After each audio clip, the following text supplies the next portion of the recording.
services. Today is January 29th, yes? 29th, Yeah, 2017. Correct. This is our Imbolc service. Imbolc is actually on, well, traditionally we celebrate it at least on February 2nd, which is Thursday. And if you can get here Thursday night, Lady Gaetana is doing her Sabbat class. A part of fundraiser Thursdays for the Silver Broom, because February can be a very weird month event-wise. Blizzards and whatnot, like we've had a very mild winter, but don't worry, February's coming, so who knows what's going to happen. It is $20, but all of it goes to the broom, and she's not just doing a lecture, she's actually going to be doing a full-blown ritual here. So if you can let us know you're coming, that's very helpful, so that if she needs supplies to buy, she knows what to get. Cool? So I'm going to devote the altar, and we'll take it from there. So thank you so much for coming. Let's have fun. Let's not kick over my coffee. Do it. Great, thanks. Not work, but you will. Oh, don't set the witch on fire, just in general. Okay. Please just ground and center.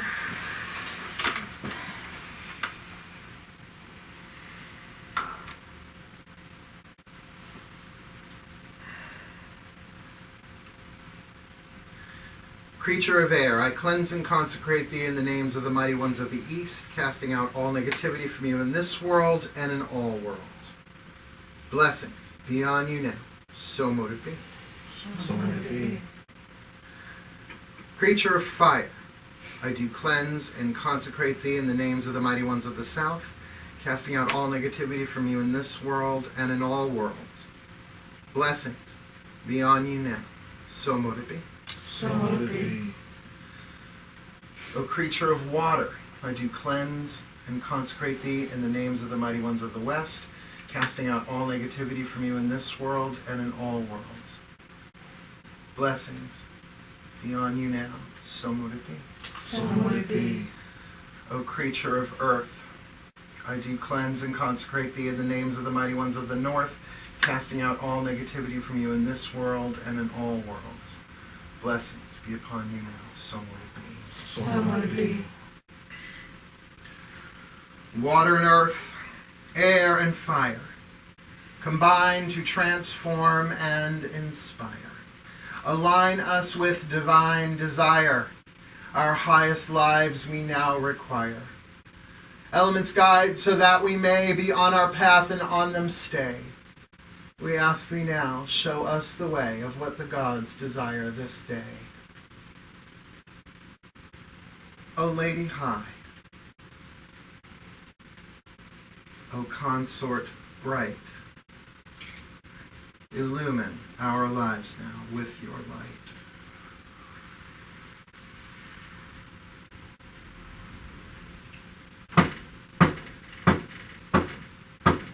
So mote it be. So mote it be.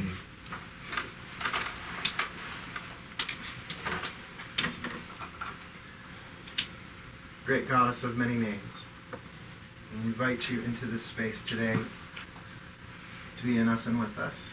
Hail and welcome. So mote it be. So mote it be. Great God of many names, we invite you into this space today to be with us and in us. Hail and welcome. So mote it be. So mote it be. These are Tibetan tingshaws. They have become my new favorite, well, I don't know if they're magical tools yet, so I'm still me.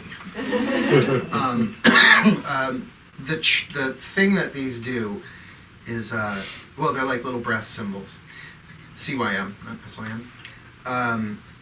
Yeah, the initial ding, if you will, brings you into the present moment. But if you listen to the tone as it trails off, it takes you into silence. You can't listen to the tone and be thinking. So it's a really good meditational tool and a good way to practice. So I'm going to ring it 3 times just so that we can all really get into the present moment. I'll say a little prayer and we'll see what happens next. This is the thing about being in the now, being in the present moment.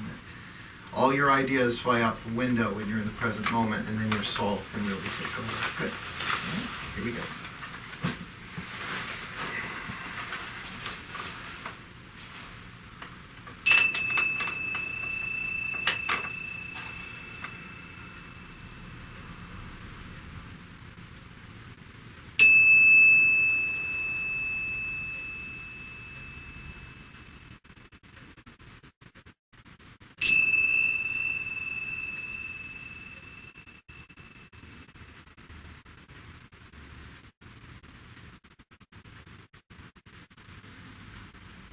Dearest God, Goddess, all that is, we surrender this time spent together today to you.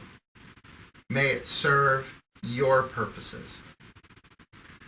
For we are here only to be truly helpful. We are here to represent you who sent us, so we don't have to worry about what to say or what to do, because you who sent us are directing us. We are content to go wherever you wish, knowing we do not go there alone. And we will be healed as you teach us how to heal. Show us what you would have us do, where you would have us go, what you would have us say, and to whom. That together, as one, we walk out of this space today feeling better, more uplifted, more at peace, and ultimately as more loving beings. Thank you. So mote it be. So mote it be. So mote it be. The door opens. Hi, come on in. We're being taped. So, yeah. There's one right there if you like. I'll have to do some screens of anonymity today, but that's okay. Oops. My ting shaw's done fell. Oh. Clunk. Nice subtle clunk. So, this is our Imbolc service, as I said earlier. Imbolc is one of the 8 Sabbats of the Witch's Wheel of the year. We started the wheel at Yule, and how many of you remember your Yule spells or intentions? Show of hands. How many actually remember what they did? It's like, it was a month and a half ago. Mine was very simple.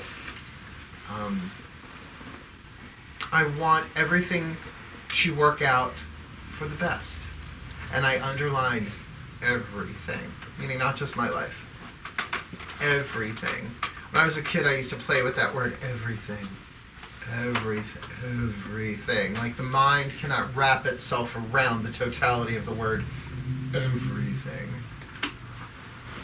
Then I learned that thoughts are things, so that means even thoughts, and even emotions. Everything, every hair on every head, every nail in every bed. Uh-oh, I'm rhyming. Right, every book that's ever read. Oh, shit. The guides are present. That's what happens when you pray, right? So, we had a bonfire, a Yule fire. We lit the Yule log for Yule. And so now we go from that intensity to a candle. And it is sympathetic magic in the sense that we are trying to strengthen the sun. Imbolc is midwinter, and we have not had that harsh of a winter. As much as I can remember, which my memory is like this, we only had like one big snowstorm so far. Like one where we had to actually shovel and throw down salt. So we've been blessed and lucky on that account so far. Come on in. Come on in. The witch is fine. There's a seat right there for you. And climate change and all of that. Where's winter? So here at halfway through, and I know February is the trickiest month for events because things get, blizzard. When we cancel things here at the Silver Broom, it's either because my back went out, I had a migraine, or it's a fucking blizzard out. And we just don't want anybody risking their lives getting here, or sometimes it's about getting home. It's fine at 7 p.m., but at 9 p.m. it's just an ice rink out there. So, working with many teachers over my life, many of which who are not witches or Wiccans or pagans. Like I studied a lot with Carolyn May. It's not directly like sitting in the room with her because she's, I think, the last person on earth that still intimidates me. I love her so much. It's respectful fear, I guess you could say. She wrote this book called Anatomy of the Spirit, which if you have not read it is a really good read, where she takes certain spiritual traditions and lines them up with the 7 chakras and the human energy system. So I remember being at Robert Moses, I guess that's field 4, if you keep walking. It was the nude beach. It's not the nude beach anymore. And I was the only person at the nude beach with this big towel and crystals holding the blanket down and books, taking notes. And so she took the energy system, the root, the sacrum, the solar plexus, heart, throat, third eye, and crown, and she layered onto it the 7 Christian sacraments. Now the energetic property is not so much the traditional, so it's, see if I can remember this. Baptism, communion, confirmation, marriage, confession, holy orders, extreme unction, last rites. Oh my God, I remembered it. Then she took the Kabbalistic tree of life, which has 10 spheres in it, but 7 levels, and I'm not going to name all of them, but it's like 1, 2, 3, 4, 5, 6, 7, 8, 9, 10, right?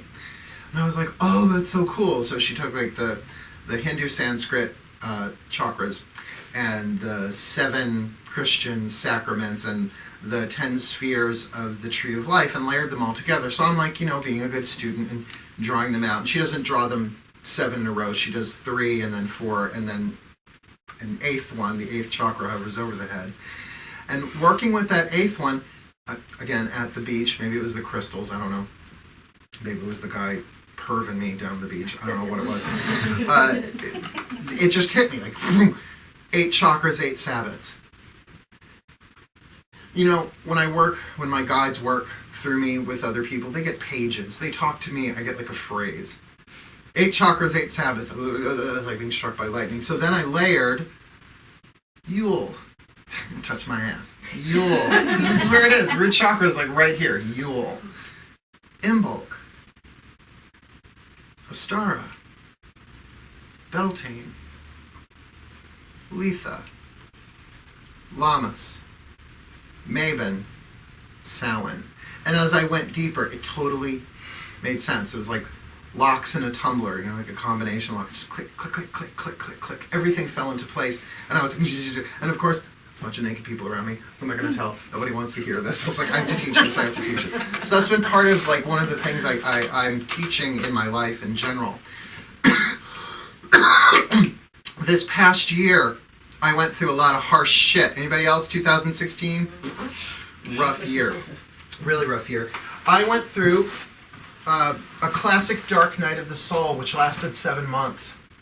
If they called it the dark 7 months of the soul, nobody would want to embrace that at all. And I can boil it down to one phrase, one sentence. The dark night of the soul is a magnificent mystical transformation that sucks beginning, middle, and end.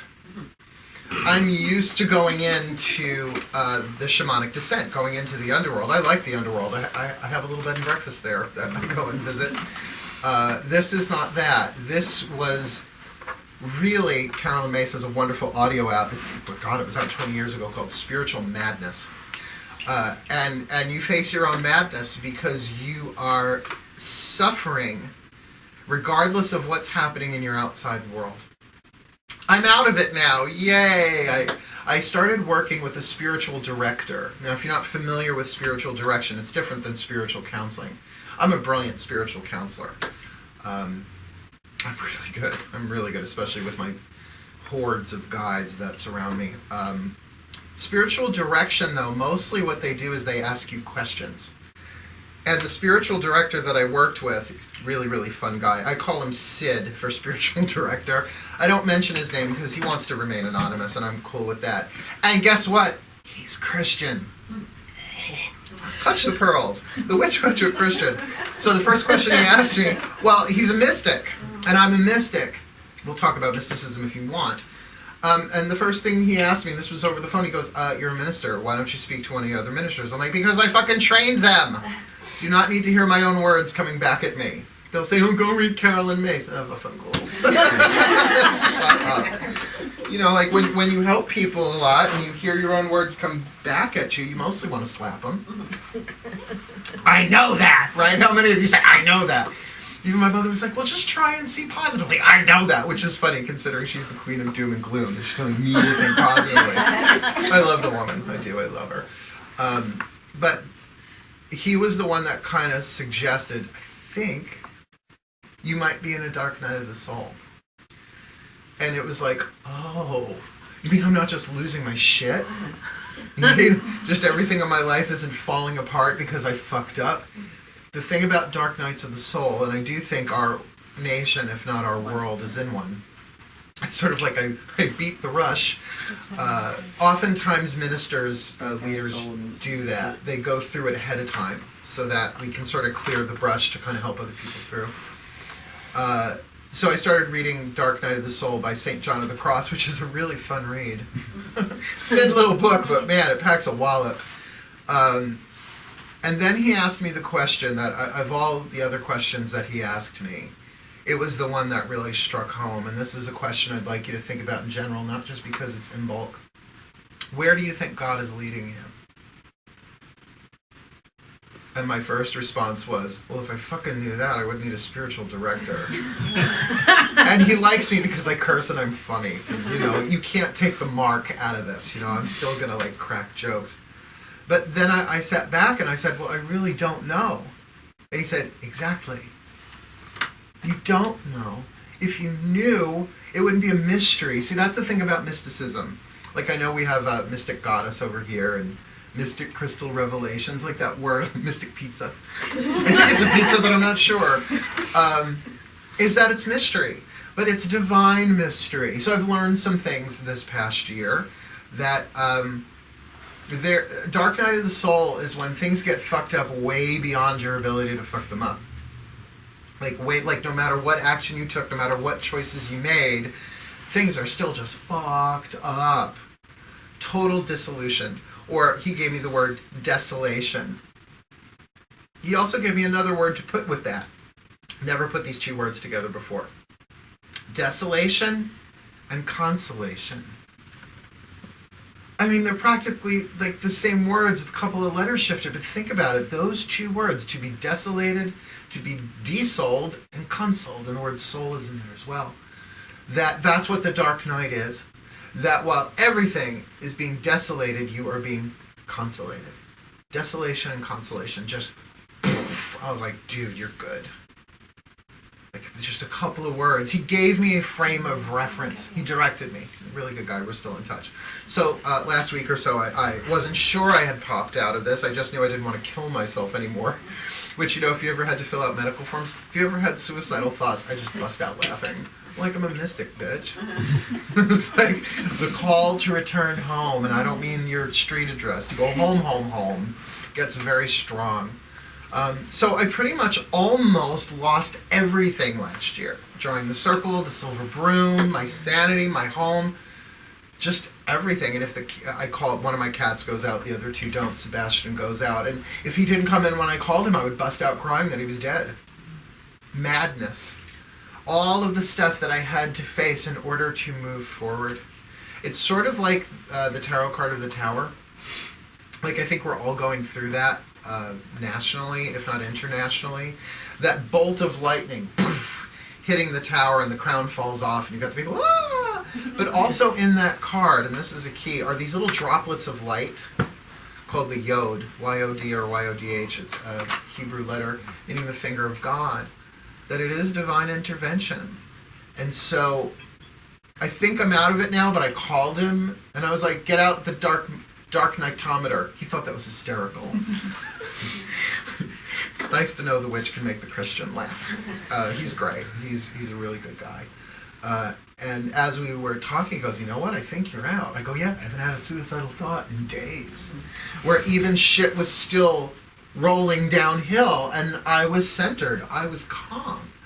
And as I look back now, because, hindsight being 20/20, I saw that I was totally guided the whole time, but I was stumbling around in the dark, hence the Dark Night of the Soul. All of your old tools don't serve. All of you, like affirmations, oh please, I would have hit you with a crowbar if you'd handed me with an affirmation. All is well in my world. All is well in my world. Go fuck yourself. Welcome to Sunday morning services with Reverend Mark for the new people. It's part of my charm. But one thing that definitely did serve immensely, because I was sitting there working on my laptop, and Danny's on the couch eating pizza or whatever, and they go, "Power of now." Because when you're in the dark night, there's so much chaos going on that it's hard to hear. Now, I can do it for other people. Like, all of my readings were spot on. And when I was teaching, you had no idea. I was going, like, anything weird was going on in my life. Power of Now, Eckhart Tolle. I'm like, oh, I have that on audiobook. They're so funny. They're like, we know. So I was like, oh, let me go to iTunes. And sure enough, I had pretty much his whole library, except his new one. What's the name of the new one? Stillness Speaks. Stillness Speaks. I want to get that one. So Too. so that was like a little hint. And as I started listening, because I'd listened to it, 10, 15 years ago, I was given a practice. I was given a new way of not understanding what I was going through, but a way through by being in the present moment. So that's what kind of inspired the Wednesday nights Meditate with Mark. By the way, those are only going to run through February. In March, probably around Ostara, I'm going to do Witch Class Cycle 3, Gods and Goddesses. That's the thing, yeah. So Wednesday nights, 3 hours, $30, but I give you everything I got. That's why I don't work on it. Oh my God. That's why I don't work. Yeah, it's been like a couple of years since I've been able to pull off a whole cycle. So I'm out of it. I'm out of it. No, I'm out of the dark night. Even my spiritual director thinks so, knows so, and I know, I feel it. And it's all okay because particularly with what we're going through in the world right now, and this is about Imbolc, I'm getting there, that it takes an antigen, a germ, in the human immune system in order to create an antibody. You know that. If you want me to be really annoying, please, and you know you want me to. It takes a grain of sand in the belly of the oyster to make a pearl. It takes an irritant.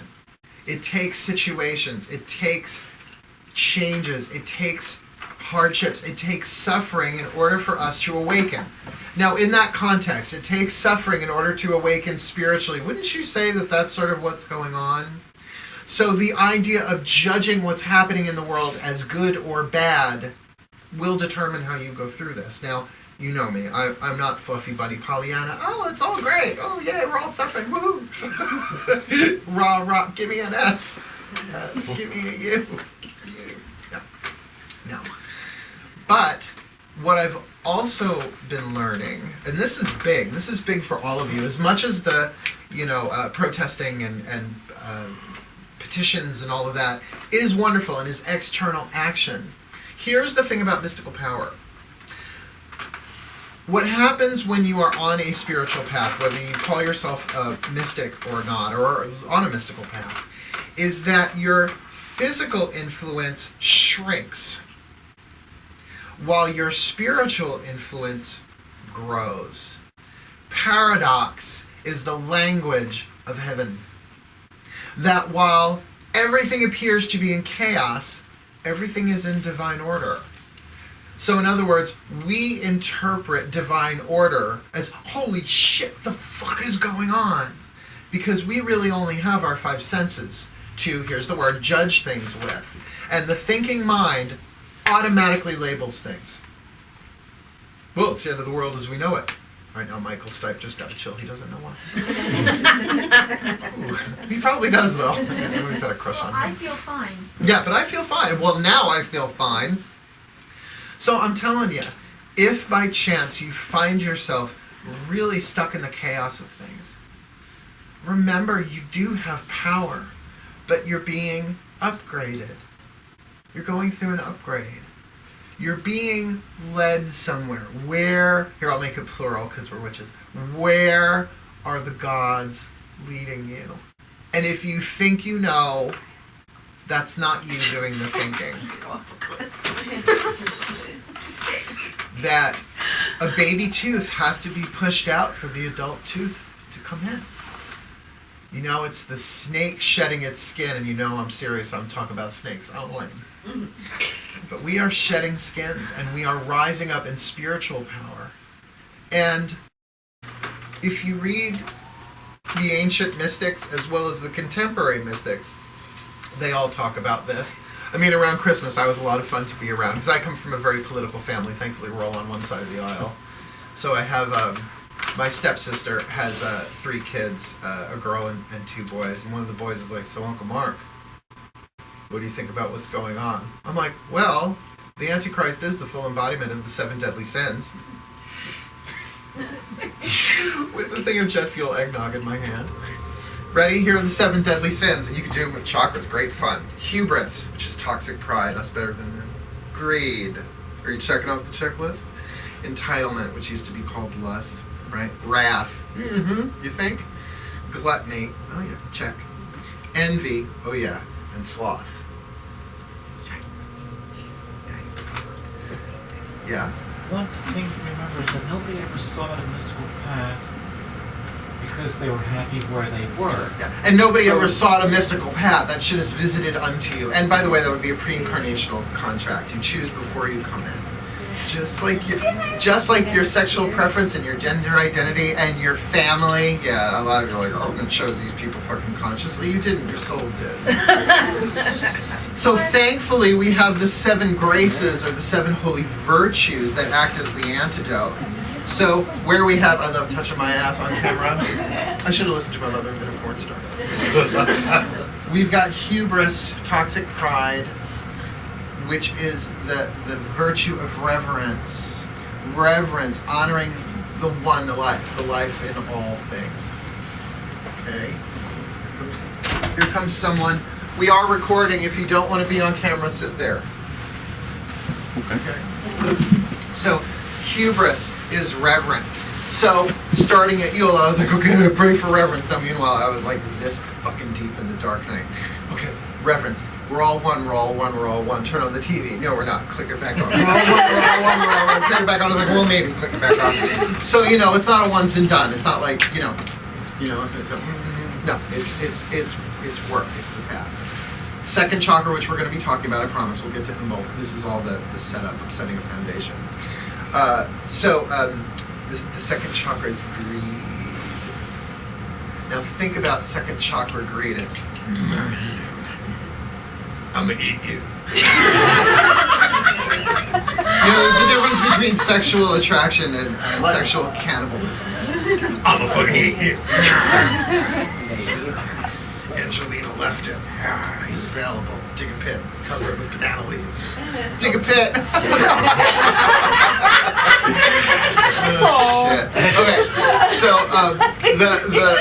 the virtue, the grace is the grace of piety, which I never liked the word. It's like piety. Like here's the old version of piety. To be pious. It sounds like you're not having any fun. But piety is sort of like reverence in that you honor the sacred lesson connection between you and another person or thing, which we're going to go into depth on today. Entitlement. The grace is understanding, and it's not understanding. Have you ever felt somebody and understood where they were? That is a grace. It transcends the mind. It's like you see someone suffering, and there is this gut understanding. No, I understand. Without words, I understand where you are. It's such a powerful, all of them are powerful. Wrath is, the grace. Fortitude, which is essentially hang in there, baby. But it's emotional hanging in there. So when you want to just fucking lacerate, I have this magical move. I'm a hand witch, like even though I talk a lot of my magic comes through. So it's hard to not look at the TV and just go, just cut them off right at the neck. Magical decapitation. Harm none, harm none, harm none. So that thing of, emotional fortitude. Emotional fortitude, that the strongest power of the heart is not love, it's forgiveness. To forgive. That takes intense emotional strength and fortitude, but that takes practice. It's not a once and done. It's like, I lifted a barbell, I'm done. You have to, repetition is the mother of skill. Throat chakra, gluttony, I have to say one of my favorites. Gluttony and sloth. It's a weekend on the couch. Gluttony. Never enough. A gluttony of words, a gluttony of negativity. Gluttony of judgment, right? We do a lot of our judgment here. It's willpower, it's choice-based. Counsel, the grace of counsel, which I'm blessed in, it's right up there with the grace of prayer. The grace of counsel is about choosing your words both internally and externally. Like how many of you, when you can't find your keys, are like, oh, you fucking asshole. You idiot. It's like, no, it's okay. It's okay. That's been my greatest counsel to myself. It's okay.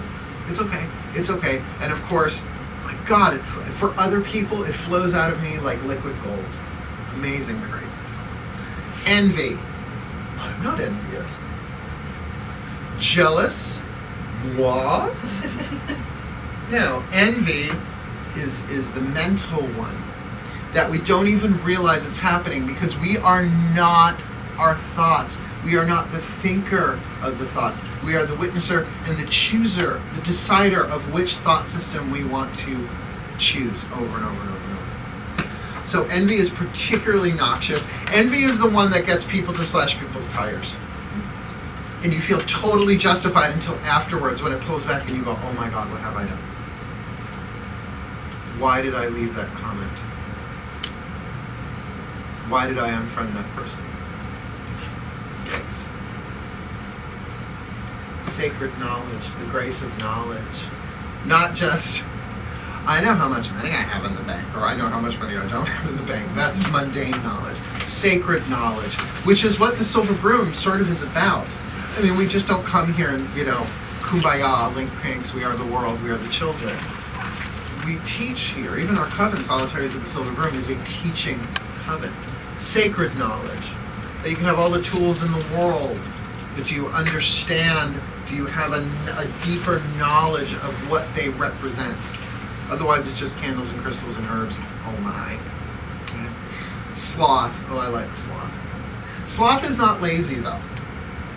I don't want to vacuum and do dishes. That's not sloth. It's just being tired. Sloth is when you know what you're supposed to do, but you don't do it. You know you're supposed to forgive, but you don't.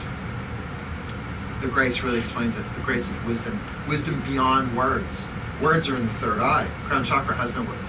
It's the satellite dish, not what's being transmitted or received. You know to forgive. You know to pray, to meditate. You know not just physical actions, but interior actions. To keep yourself congruent with your soul. To keep your personality in alignment with your soul. You know damn well when that little voice of your conscience, not your consciousness, your conscience, that little Jiminy Cricket thing, you really shouldn't do this. Fuck them. That's sloth. When you know you're in a bad place and you don't want to do the EFT, tired of tap.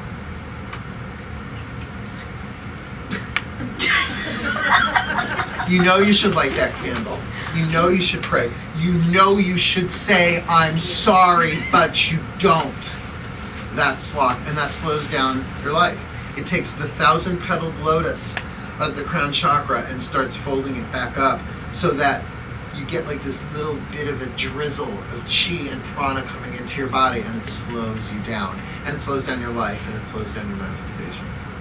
So, regardless of what deadly sins, because if I said to you, okay, this next week I want you to write down every deadly sin you see in somebody else, you'd be like, got it. Let's start with family.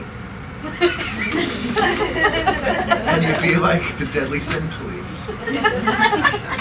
But then at the end of that week, I would say, okay, now where are those in you? And you'd be like, oh.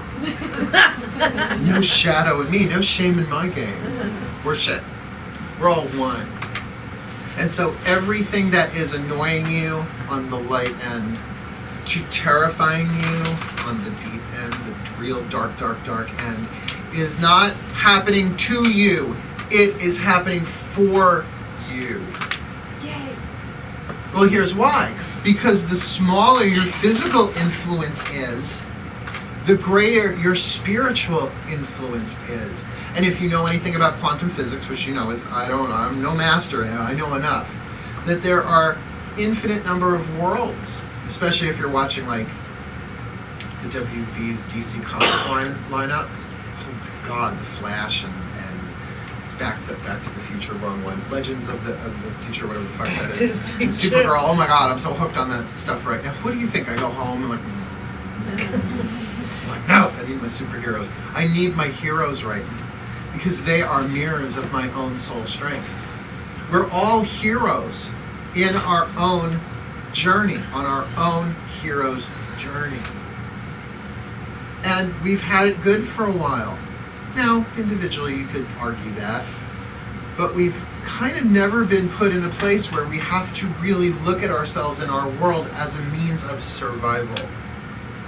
Like, I started working in the spiritual field, if you will, back in the late 80s. I worked in a crystal store in Massachusetts, Porter Square.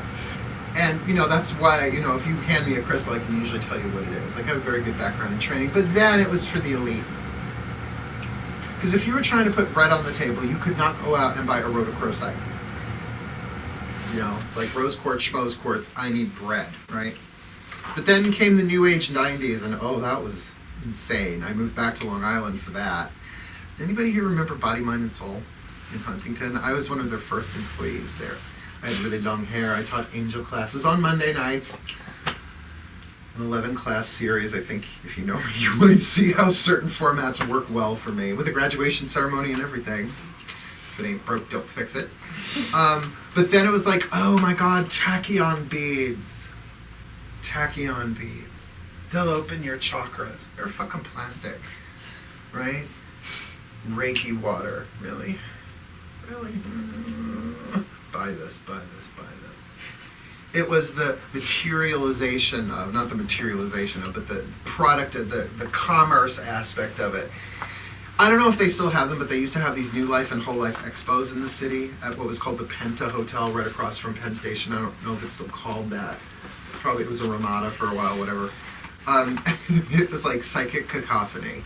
Like you could go into one stall and have something implanted and go into the next one and have it removed and find out your past life in one stall and your future life in the next. It was just nuts, and I used to work them when I worked at a particular spiritual company that will not be named at the moment.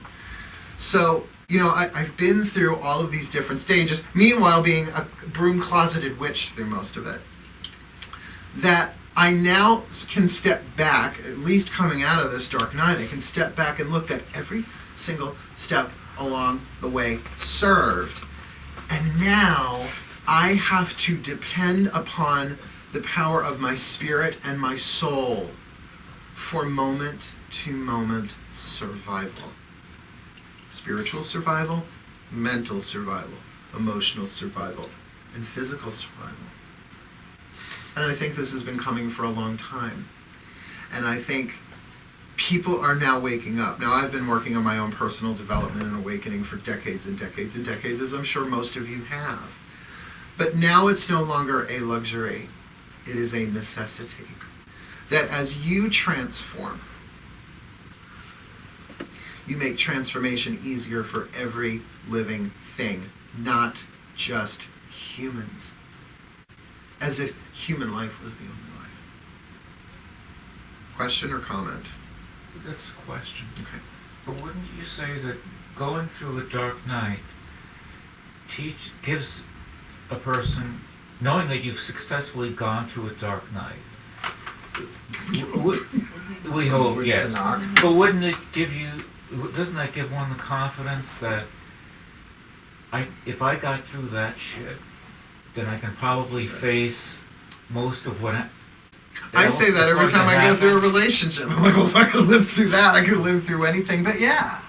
But I mean, deep down, yeah, because everything could have been confidence. fine on the outside and I would have still been going through it. In fact, if everything worked out fine on the outside, it would have delayed me coming out of it.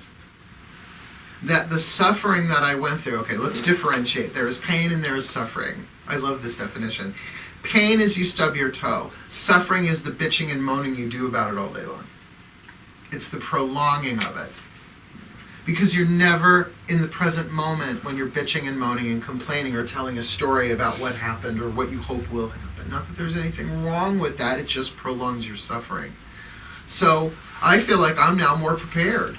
Totally more prepared to serve. I feel more me than I have ever been before. More of my true self than I've ever been before. Which leads us now to Imbolc. Imbolc is sacred to the goddess Bridget. Or as I met her, Breed. Or bride. She is the sacred bride. And she's a threefold goddess, Celtic. She was a poet, she was a healer, and she was an archer, hunter, I think. It's been a while since I did my Celts. I'm all Greek these days. I love my Greeks. Our holy regalia on the wall. And a goddess of fire. So the Christian version is Candlemas. Remember you see the wreath with the candles on it? Amy always said, I'm not wearing that. I'm a klutz. I will set the fucking house on fire. It's true. So it's that thing of fire, even though the second chakra, well, all of the Sabbats are fire, right? They're solar. You're looking for your goddess, they're lunar. We get more of those. We get 13 of those a year. We get these 8 to work with the divine God energies. But it is that midwinter where on Thursday, regardless of where you are, even if you're outside, like smoking a cigarette on a break, just go like this. Just stamp on the earth to wake up the earth. Come on, come on, come on, come on, come on. Banishing winter. To let go of the past season, even though we are halfway through it. But you know what season is ending? It ain't winter. We're not done with winter yet. We're ending Samhain, because it goes from Samhain to Imbolc, right? Imbolc to Beltane, Beltane to Lughnasadh, and Lughnasadh to Samhain. So there are 8 seasons. So each Sabbath marks a new season. So we're ending the season of death on Thursday. Which, why last week with Dark Moon, I'm like, come on, come on, new moon, let's go, let's go, let's go. I've had enough, I've had enough, I've had enough. And so yeah, we can commemorate it, we can do our magic, and certainly whatever you started at Yod'h, you can add some candle magic to at Imbolc. But my work here today is to give you some different coordinates for it, like that second chakra. Let's just start there. Everyone, please, if you can, just put your hands on your second chakra. Now, people will call it the navel. And, how many layers of underwear does Mark have? Going to the bathroom before, I was like, oh, this is going to take a while. Because I've got my leggings on underneath.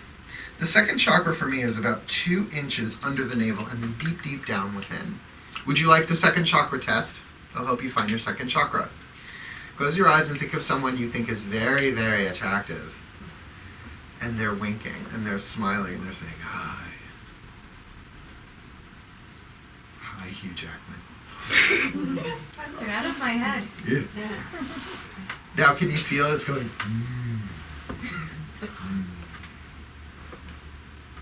Now imagine someone that really, see, I used to say Dick Cheney. I could say somebody else, but I won't. Imagine someone really that is just like horrendous to you. And they're like, want to go for a drink? Want to kiss? Can you feel that? The second chakra has left the room, right? It just wants to crawl out the back of your spine and run away. That's your second chakra, so that's a good way of finding that. Okay, can open your eyes. It is umbilical. What Imbolc does in terms of the second chakra is it helps us stoke our fires of creativity and sexuality, that we can begin to assimilate the sacred contracts and lessons that we have with individual people, where the root chakra at Yule is tribal. And boy, have we been dealing with tribalism, right? But there's only one tribe. There's only one life. We are not individual lives. There is one life force. The same life force that beats all of your hearts and feeds trees and beats the wings of birds and the purrs of kitty cats. All the same life force. There's only one life. You are not an individual life. You only appear to be so. So now here in the second chakra is that umbilical. What sacred contract do I have with you? What sacred contract do I have with you? Second chakra is one of the big, oh, they spelled my name wrong. I forgive you. I'm gonna trick you anyway. I got it with the Starbucks reward. What sacred contract? What is a sacred contract? A sacred contract is a pre-incarnational agreement that once you're born, it's locked in. So let's say you have a sacred contract with someone to learn forgiveness. That sounds nice. Except they have to kind of betray you. They kind of have to be toxic. And what if your sacred contract with someone is to be forgiven by them? And they don't. Feel the body language in the room? What are your addictions? And believe me, the physical addictions, I don't want to say they're easier than the others, but they're certainly easier to spot. I've boiled it down to caffeine and nicotine. Because I've been living in a sea of anarchy. I've been living on coffee and nicotine. I've been wondering if all the things I had ever seen were ever real, were ever really happening. Now Sheryl Crow has the chill, she doesn't know why. Music has really helped, I would say. What are the lessons? Well, the sacred truth of the second chakra is honor one another. In other words, you can honor, you are getting under my skin.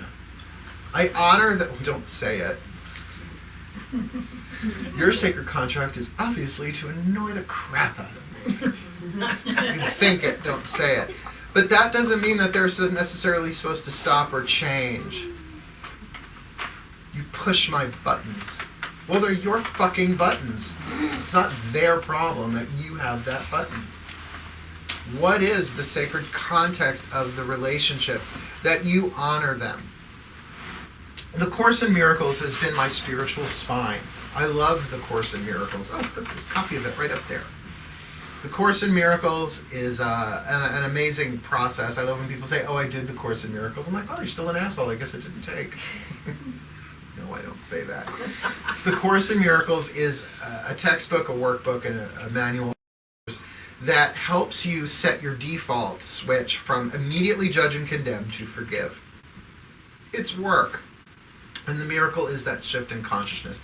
It's written in very Christy language, Christic language, but it's mystical. And really, it is universal. So if a lot of witches don't touch it because, like, even though the word Jesus isn't in it, the word Christ is used. But Christ in the true meaning the anointed. All right? Like, that word's ancient Greek. You became one of the anointed when you achieved initiation, and they doinked you on the forehead. It means you're lit. You're sort of lit up. So it is. It doesn't belong to any one religion in truth. But the Course in Miracles says that every lesson essentially is a lesson of forgiveness. This is, to me, what Imbolc is about. Forgiveness, or as we like to call it around here, the F word, is not easy. Well, it's simple, but not easy. Because anything I see in you is what I don't want to see in myself. So when I forgive you, really, I am forgiving myself. If we're all one, do we all agree we're all one? With everybody? You mean even him? Yeah. Yeah. Considering that you don't want to see your own wounds, considering you don't want to see your own darkness, your own shadow, your own pain, your own suffering, isn't it wonderful that there are people in this world who are publicly willing to exhibit them to us? And the initial response is judge and condemn, motherfucker. I hate you.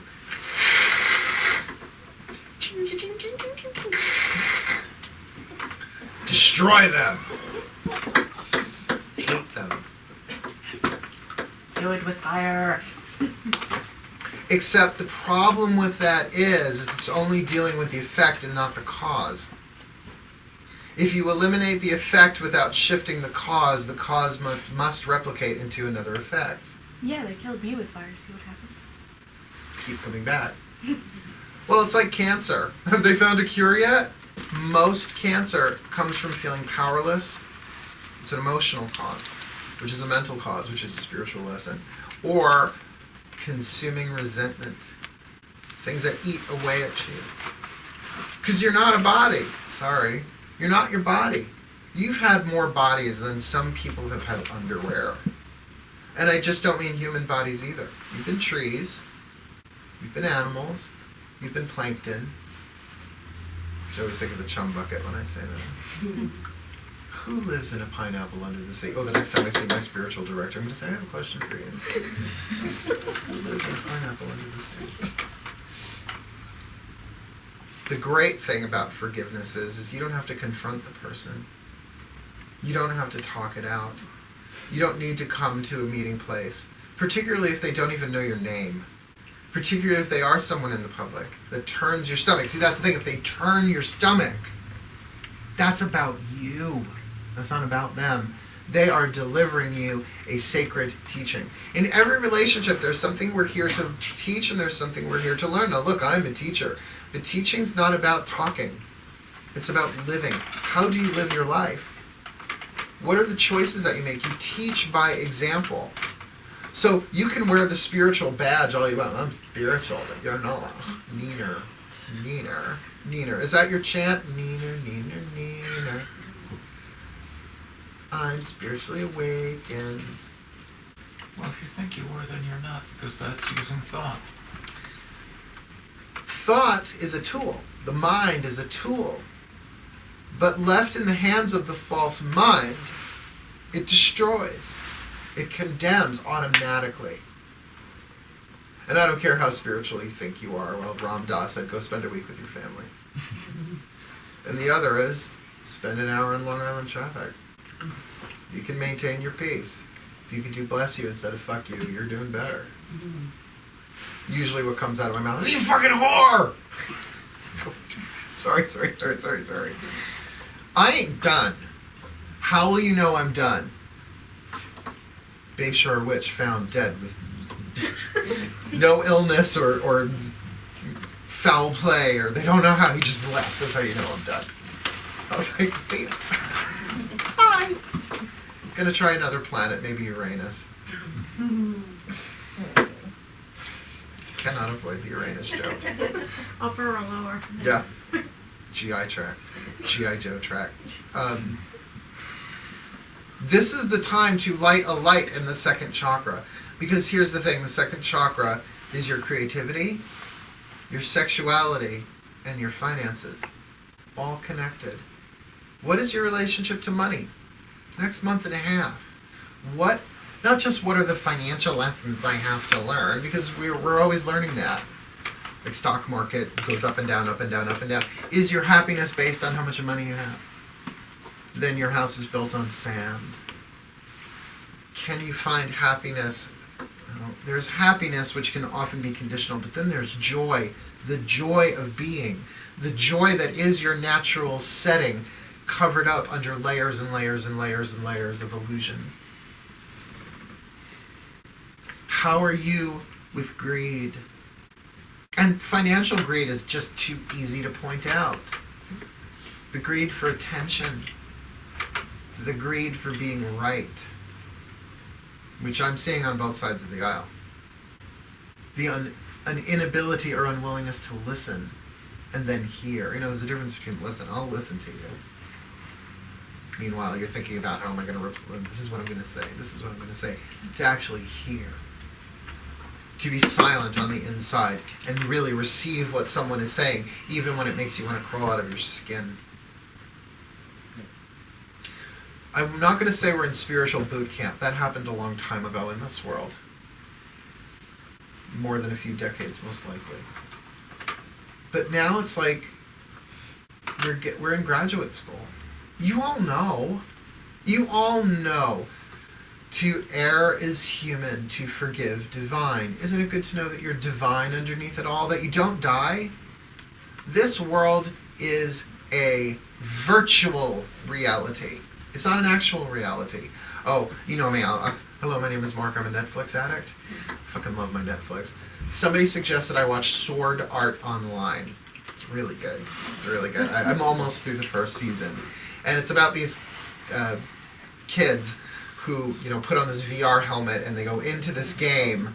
But the difference is they can't take the equipment off or they'll die. And if they die in the game, they die in real life. And they're in there for like a couple of years. I won't say what happens.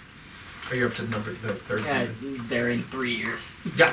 Oh, for the first one. But then I don't want to, spoiler. But that is sort of like It's not much of this world. This world. Well, it's like The Matrix. Which I didn't really care about those movies, although those coats were fabulous. But because I'll continue wearing black until they find a darker color. They have. Just makes you go blind when you look at it. But that is sort of like this world.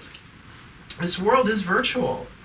How many of you have had a past life memory or experience? Oh, I have a moment for a good time. So then you have the experience that you die but don't really die. Your soul is immortal. In fact, in the second chakra, there's a reason why it's called the sacral chakra, not just because the sacrum is back here, that's the physical location, body part, but that it is your sacred nature is in here. That you have everything you need. That's why greed is just horseshit. Because everything that you need is right here, and you have the ability to attract and repel anything. But you just can't bitch and moan about the world and attract good things. You can't be in hatred of somebody. Is there not a greed of hatred? Because what does hatred give you? Oh, it gives you righteous indignation. It gives you a false sense of power. I'm not just talking anger, I'm talking hatred. I hate that. It feeds ego, false ego, pain body. It gives you a false identity that separates you from everyone else. So you get to be right. You get to be right. I had someone last night ask me about Scientology. I say, first of all, I haven't studied it. Although, when I lived in Boston, on Newbury Street, if you've ever been to Boston, Newbury Street is sort of like the Fifth Avenue of Boston. And there were people outside with clipboards. Could we ask you some questions? I'm like, sure, okay. I was like 18, right? Meanwhile, this was before I really came out of the witch closet full force. And I went inside and my second chakra said, get the fuck out of here! And they wouldn't let me leave.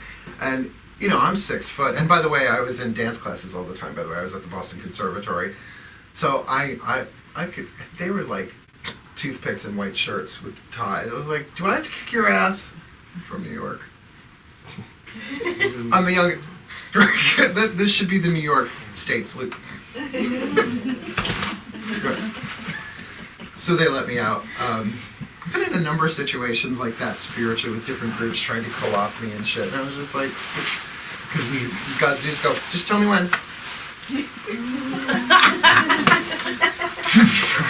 I love my phone. So when this person asked me about Scientology, I was like, I don't study it, I don't know, and who am I to judge? Because how many of you love me? I will never ask you to scoop my cat litter. I will never ask you, well, you do pay my bills, but I would never ask you to like live, like it's always equal exchange, because it is essential to me to live honorably in this life, because in my last life, not so much, in my last life I was female and I was a flapper. I got away with a lot of crazy shit. And I stabbed a lot of people in the back, both male and female, figuratively. I don't think I did it literally. To live honorably, to honor one another, to live honorably. Because greed is not honorable. Theft is not honorable. And I know you're all thinking material, but think about stealing attention, stealing ideas, stealing focus. Stealing someone's innocence, even if it's just mental. You know how you steal someone's innocence? You make them guilty. You make them assholes. You make them stupid. Because underneath their behavior, the persona, the mask, is pain, is suffering. That pretty much matches your suffering. Maybe the circumstances of how they got that pain are different, but the core of it is the same. You see somebody who you think is an asshole, you're setting yourself up for assholiness. Thank you, Poinsettia, for the input. It died a little because of the truth. Yeah. Is it the truth will set you free, but it'll probably piss you off first, because it's glorious time. But underneath that pain, because otherwise if we're just pain at the core, we are fucked. It doesn't matter what we do. Thankfully we're not. At the core, what's underneath that pain is the sacred, innocent child of God. God's. Forgiveness is not just about, well, if I can figure out what kind of pain you're in, then I'll forgive you. That's conditional. It doesn't matter what kind of pain you're in. Underneath it all, we are one. There's an innocent child in there somewhere, and that's been my prayer. Okay, there's an innocent child in there somewhere. Oh, God, Goddess, Zeus, Buddha, Jesus, Fred, Wilma, Flintstone, somebody fucking help me see the innocence. And right now, in certain people, I can only see their pain, but once I see their pain, I'm like, oh, I have that. Or I've had that if I'm not currently dealing with it. And who knows what's in the unconscious? But remember, the unconscious mind is collective anyway. The shadow is ultimately collective. The pain, there's only one pain body. There's only one ego. Thank God it's illusion. But like shadow disappears in light, shadow, pain disappears in truth. That our work as witches, ultimately, and I've been saying this ever since I started teaching witchcraft, the ultimate witch's trick is lemons into lemonade. That's alchemy. Lead into gold. Ancient thing there, alchemy. But it's not literally turning base metal or lead into gold. What would that do to the economy? Oh, that would be fun if all of a sudden, welcome to the Silver Broom. We'll teach you how to turn literal lead into gold. Let's fuck up the economy worldwide. It's spiritual alchemy. It's transforming your shadow into light. That's a second chakra thing. So if I were to give you homework, and I'm not, I don't assign homework at Sunday morning service for donations, but if I was your spiritual counselor, I would say come up with 10 people, write them down, of the people that you just hate. Close or far, doesn't matter. Then why? 10 people, 3 reasons why. I hate them because, or I can't stand them because, or they irritate me because. Where are your violent emotions? And maybe it's not about a person, well, some of them are. What are the things? Bills. Finances. Rapists. Like, you could even go general. And I'm not saying that those things are great. I'm not stupid. I am a witch. But hating them just makes more of them. What you resist persists. I know, annoying. Happens to be based in universal law. Who are the people in your neighborhood? In your neighborhood. In your neighborhood. Who are the people in your past that you are carrying their corpses around with you? Because chakras, these chakras don't just work front ways, they work back ways too. So there's an umbilical cord going this way, but there's one going this way too. Who are the people that you have not forgiven, that you are dragging their corpses around energetically, and you're wondering why you're so damn tired? How much of ED, erectile dysfunction, is about that? Because the energy is hemorrhaging out the back, so it can't go out the front. How much of your sciatica, of your back pain, of your financial burdens, your debt, how much of your debt is based on unforgiveness? Because you're right. Because I'm right. They did do it. They did betray me. They did say yes when they should have said no, or they did say no when they should have said yes, or they did promise everything and delivered nothing. Already, they lied. You all lie. You all lie. How many of you are human beings? Try again. Your spiritual energy in a human form this time. How many of you go to drum circles? Okay. And you're all just feeling the one heartbeat. Except for those people. We're all one except for them. Why? Because of what they did. Yeah? You're suffering over something you have no control over. Is that wise? You're hemorrhaging energy out your back that could be focused into your creativity. How many of you believe you create your own reality? Well, if you're a witch, isn't that the fucking point? Otherwise, you're just collecting a lot of tchotchkes. I'm going to talk to my elephant totem. Aren't you cute?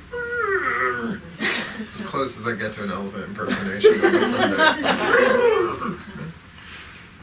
Because, honey, if I could just survive just me and my cats, I would. I have a very strong hermit in me. I could hermitize like that.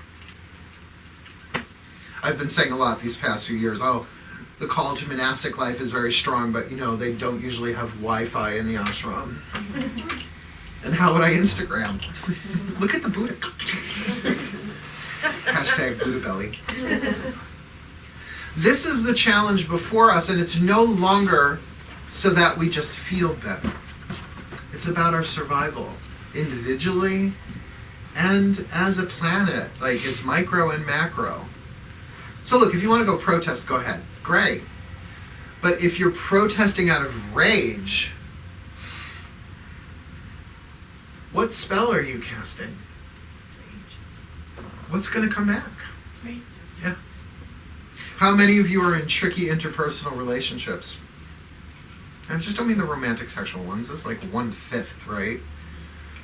Parents, children, neighbors, bosses, co-workers. How many of you are struggling with addiction? Oh, all your fucking hands go up. Because you are. You know what addictions are? It feeds the greed. Hello, my name is Mark and I am a Netflix addict. It's how I escape. Addictions are to medicate the pain, but it never fucking works. This is all second chakra stuff. So you've got a month and a half to work all that out. Have a nice day. No, I mean, really, is there ever a point where we go, superstar, done, did it, touchdown, spike the ball? No, because we've got issues like tissues. Pull one out, there's another one underneath it. Because at a certain point, it's no longer personal, it is collective. So you want to heal the world? Heal yourself. I know, annoying. But that's what the path is. So that when you croak, you can look back, and this is how I think it's going to be. Ooh, fuck, I'm out. Or, my guide said many years ago, life is like great adventure. And they meant the park, right? Life is like great adventure. Except most people are bitching about how long the lines are. Right? We did come in also to enjoy ourselves, because you know what? I'm pretty sure chocolate only exists in this dimension. Once they started adding sea salt to dark chocolate, I'm pretty sure that's why I came. Like all the spiritual stuff aside, have you tried some of that stuff? And now they're putting caramel in there too. I'm like, oh fuck. Did they salt the caramel too? Holy shit balls! I want some! With an enzyme caplet, because I'm 48. They saw, now I gotta go out and get sea salt and caramel. Oh, it's so good! You know, so of course we came in for that stuff. I came in for sushi, man. I'm pretty sure I was like, when exactly, before I, here, we'll make that the incarnational line. When does sushi come to the Western world? Oh, around the 80s. Oh, all right. So how about 68? How many of you were born around 1968, by the way? You know that is the age of rebellion. We came in to incarnate a new system. But it's not just like the old system went, oh, you're here, bye. It's hanging on. The system based in fear. Otherwise, what the fuck is the new age about? Is it just the old age with crystals? And I don't mean the new age. Like, it's such a goofy thing now. But the whole idea of the new age, the dawning of the age of the aqualung, you know, whatever, was that to incarnate a different paradigm of being, not doing. And that's why it has to be done from the individual outwards, from the inside out. It's an internal work that then expresses itself automatically. When you have forgiven, you're a little bit lighter. You're less annoyed. When your soup is cold, you can have it sent back to be reheated. It's just you don't fucking hate the waiter or the cook or the restaurant. You're bringing more light into the world through you, and ultimately light is truth. We're all one. Now, I'm not saying don't feel angry, don't feel hatred, don't feel upset, don't feel worried, but work with it. Heal it. Because as long as your emotional state is dependent upon what happens in this world, you're a slave. You're a slave to a virtual reality. It's like being in a movie theater and totally freaking out on what's going on the screen. Now, that's okay for a movie. You know, here, I'll tell you a little secret. I saw Beetlejuice when it first came out, tripping on LSD. And then we did the same with the serpent and the rainbow. Big mistake! Big mistake. Hey, you know, it was the 80s. I could get away with it. You can't get away with that now. Oh my God! Can you imagine going to see like something in 3D and IMAX tripping balls? Oh my God! Wear a pamper because you're just gonna come out. I now feel naked. Okay, I don't care. Go to beaches when I can. But that's the thing. The truth of who you are does not freak out. The truth of who you are is love. The truth of who you are knows beyond words. How would you rather walk through this world? You know, Marianne Williamson, I love her so much. You know, she's really only this tall. She's a teeny tiny little thing with so much power. I adore her. I've met her twice. I met her at book signings back in the 90s. She's just great. And she's funny, which is the other thing I like. And she has sex, apparently. So, you know, I like that. I like that in my spiritual teachers. I like them to be funny. Carolyn Mace can really crack me up, too. I love her. But she's not the one who originally said it. I think she was talking about Michelangelo. When someone asked Michelangelo, the sculptor, not the turtle, just to clarify, who's he talking about? Awesome, dude. They asked Michelangelo how he created the David. You know, naked guy. See, if it was me, that would have been a lot longer, but whatever. Must have been cold that day in Rome. How did you create the David? And he said, God created the David. I just chipped away the excess marble. That's the work. Who you are is already perfect. It's just chipping away everything that's not true to who you are. And I just don't mean, I'm vegan, I don't eat bacon, but I'm going to judge everybody who does. That's not who you really are. Who you really are is fearless. Who you really are is love. Who you really are is light. And I don't mean light. Truth. Truth. You want to be a force for light? Face your truth. Get into that second chakra, or any chakra, when you feel it begin to crunch, when you feel it begin to cramp, and say, all right, there's some shadow, there's some lead in my system. What do you do when someone has lead poisoning? You try and get it out of their system. This is symbolic lead, which doesn't mean it's not toxic. It is toxic. But when you are choosing lead, look, it's one thing if lead gets into you by accident. You big paint chip eaters. Right? But if you are deliberately choosing over and over and over again, condemnation. See, because people say judge, don't be so judgy. You have to judge in this world, in traffic. Both ways. Looking at a menu, you're judging. I want that and I don't want that. That's the second chakra thing. What do I feel like having? Oh, by the way, I know how to torture most women. Put a brownie in front of them. And tell them they can't have it. No. Just say, up here, would you like a brownie? And the third eye goes, well, you know, those are empty calories, and I just spent an hour on the treadmill, and I'll have to spend another 2 hours. And the heart chakra goes, give me that fucking brownie! Just rip them in half. Where if you could bring them both together in agreement, you could eat the brownie. It would burn itself off. But that we can choose yet again. Listen to your second chakra. Now, not that it should govern everything in your life. Bless you. Bless you. I'm literally blessing you. Crazy. I was doing that when I was a little kid because the priest would come up. I'd be like, we're going to set shit on fire in a minute. Keep going like that, it'll spontaneously combust. I am a little on fire. You know how people say, how do I know what I have forgiven? I go, first of all, you're no longer in a body. But that's not always a great rule of thumb. When there comes a gentle laughter.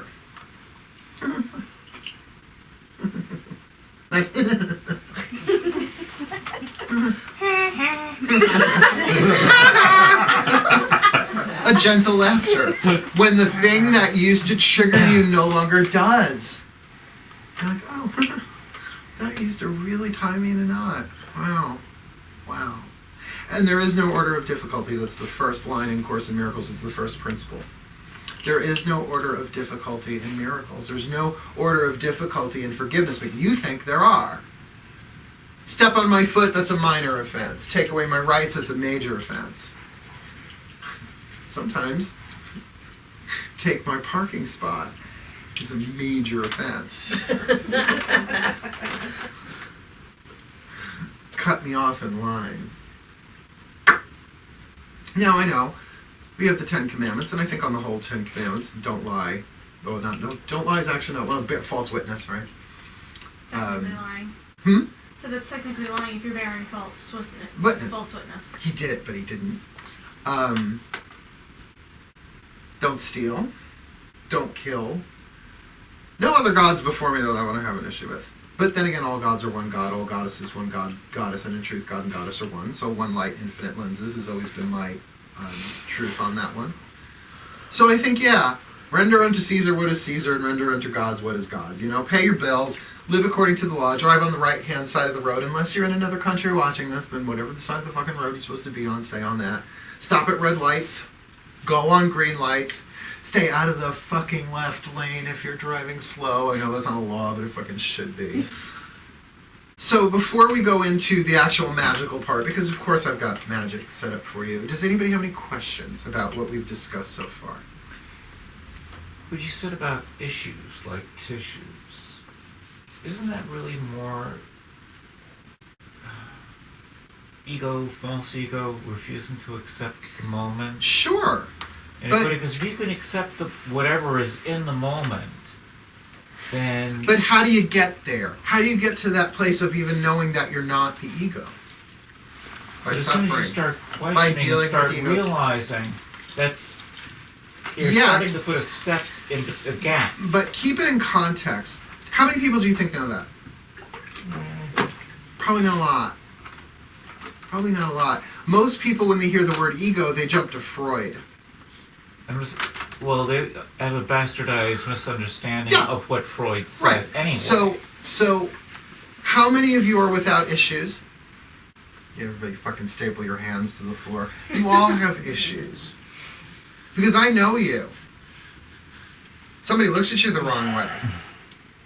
Okay? And what happened? Like, they're in it. It's like ragu. It's in there.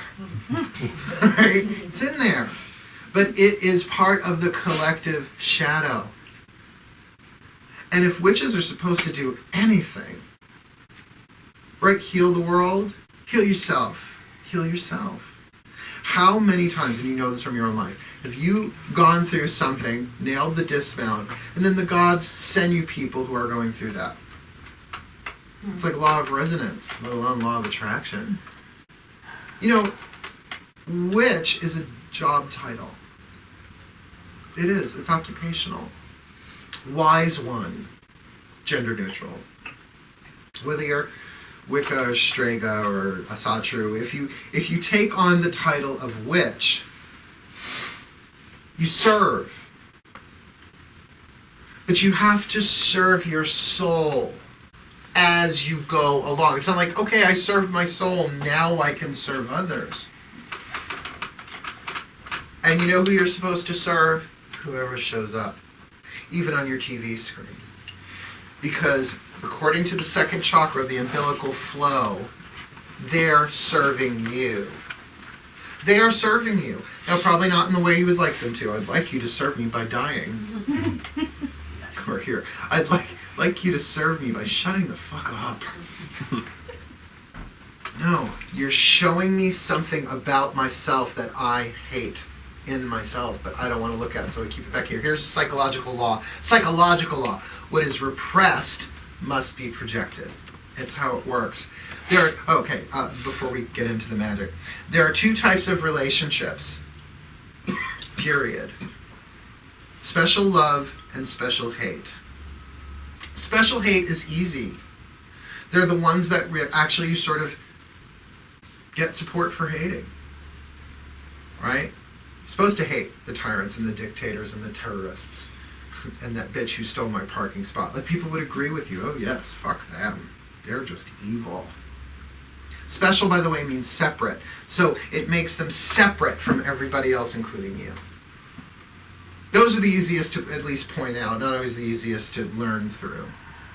The second type are the special love relationships. Special love relationships are the people that you love separate from everybody else. And not just people. My cats, bless you. I love my boys. I love my boys. I love them, love them, love them. They are my special little smushy heads. And last night they all slept together on the bed. They were all being so good until 3 a.m. when they decided to race around the apartment like fucking NASCAR. We're knocking shit over. Boys! You know, I love them. But eventually they're going to leave their bodies, and so am I. Your lovers, your special friends. The thing about both of those relationship types is that they are led to be turned into the gold of the holy relationship. And how you have a holy relationship really is a second chakra thing where you say, you're just the one in another body. You're just my spirit in another body, come to teach and learn. So, what's the natural response when someone is loving to you? To be loving in return. So guess what the true natural response is when somebody is fearful or hateful to you? Is to be loving in return. Simple, not easy. Now that doesn't mean you're not going to get angry. It doesn't mean you're not going to get frustrated. It doesn't mean you're not going to chew your nails down to the nubs. But then your lesson has been delivered. And the great thing is again, you don't have to hash it out with them. But here's the trick. If you can take it into your own castle, into your own soul, raise the drawbridge, do the work. One of the reasons we don't do that is because we know if we learn, if we heal, if we grow, chances are that person will leave. Now you say, well, I want them to leave. They go, do you? Maybe in the special hate, but not in the special love. So the special love relationship can be just as much of a trap. Because if I grow and I heal and I learn, you might leave, so let me not grow, heal, and learn, and still let me blame you. You can be my jailer instead of my liberator. Welcome to Sunday morning service. That's Reverend Mark. Not only do I say shit and fuck, I hit you with truth over the head. Yes. because that's ego identifying with the negativity. You know, instead of... Though I appreciate where you're coming from, I want you to keep context of where we are right now. That, yes, here, the ego. Original meaning, ego, I. The letter I. Meaning I. Separate. So there's I. But there is only one ego, and it is based in illusion. But knowing it is not enough. Having an intellectual concept of the ego is actually the ego in action. That's why forgiveness needs not a word. It only takes a small willingness. In the Course in Miracles, I've been saying this a lot lately. In the beginning of the Course in Miracles, it says, all a miracle takes is a small willingness. And then at the end of the book, it says, a small willingness consistently applied throughout your whole life. Because it's a lesson. You don't need lessons in things you already know. So you learn it here, and then you learn it here, and then you learn it with this person, and then you learn it with this thing, and you learn it with this situation, until you can generalize that lesson to all of life in this world. That's liberation. Now, before, when I was cleaning off this little altar stone, there was this little thing that said, never again the burning times, like this little medal on it. Never again the burning times. Never again is the word of the victim archetype alchemized into the victory archetype, into the victor. Never again the burning times. In other words, we will not be slaves.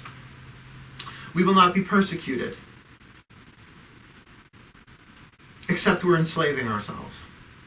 Without anybody else really having anything to do with it. Psychological slavery. Psychological pain and suffering. We so identify with it. But the real tyranny is in me, that something should change in the outside world for me to feel okay. That's tyranny. That's tyranny. So how good are witches with tyranny? I don't know. But that is an inside job. Second chakra, second chakra. What is my lesson here? And don't listen to what happens up here. Listen to what happens down here. Where am I in greed, where I could be in piety? You know what piety is? I honor you where you are. I see my pain in you, but beyond that pain, I could see the peace of who I am, P-E-A-C-E. I could see the divine light that is in you. Because the truth is, until you can see it in others, it's really hard to see it in yourself. And how many times do you want to keep coming back to planet Earth? do the same relationship over and over and over again. Oh, first you're my mother, then you're my father, then you're my lover, then you're my brother, then you're my sister. Still fucking hate you in each one. You're still an asshole in each one. Oh, so any assholiness I see in you must be my own assholiness. There it is. Until the ass falls away, and then it's any holiness I see in you is my holiness extended. It's our oneness. Good? Questions? Okay. Shall we set shit on fire? Yep. Okay. Would you do me a favor and just shut off those lights? Oh, he knows where they are. Sort of, maybe. We're on it. I don't want to break a nap. Okay, great. I just firestorm. I'll let it with this. We're on lights. Sure, there is. Behind. By the board. Yeah, underneath Other the there. thingy hoo-has. Yeah, I'm just gonna wait till my hands dry. We'll just take a moment, crown and center. Okay.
Creature fire,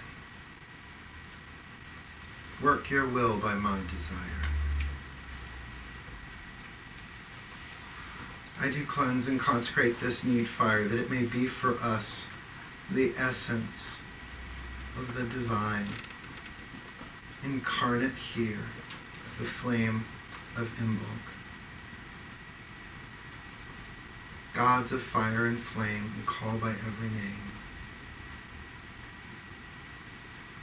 In this time and in this place, now do bless this sacred space.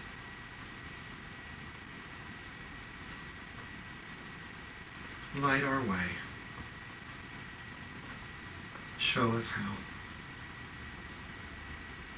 Be within us here and now. For the highest good and harming none. As we will it. So let it be done. So motivating.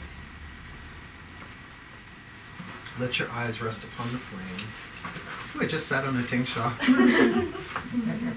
Bumpy. The little happinesses. I tickled my mouth.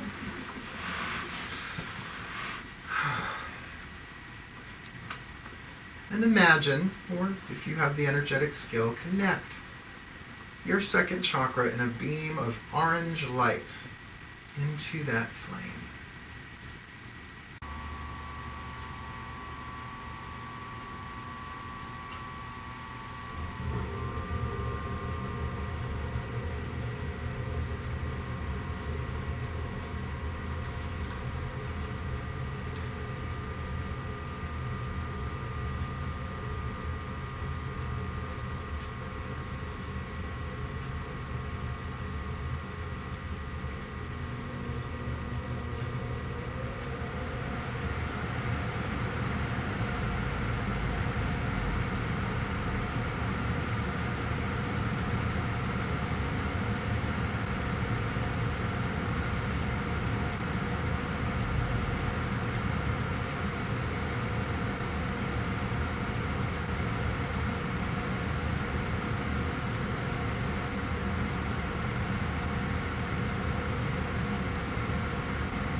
You are forgive a debt.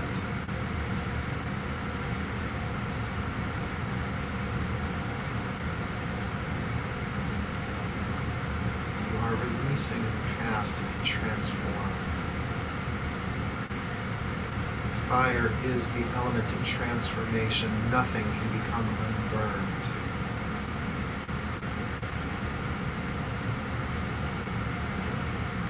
Fire, the element of desire and will that I am willing to forgive. As the fire burns down,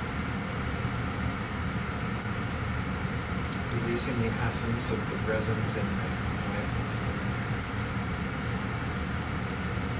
copal, frankincense, myrrh, dragon's blood.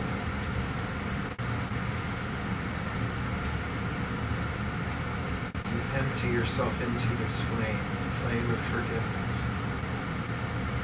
You are showing a willingness, a small willingness to be consistently applied to the best of your ability.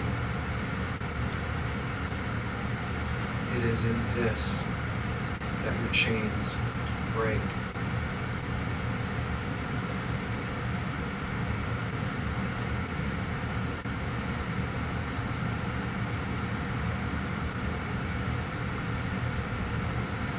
Lead is turned to gold little by little. The past and the future burn away. You are left in the present moment in peace.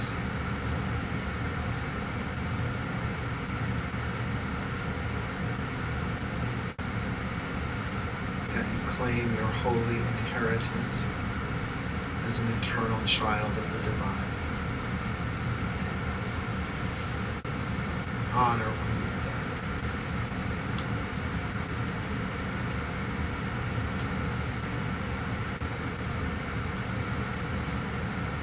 The sacred namaste, the divine in me, honors the divine in me.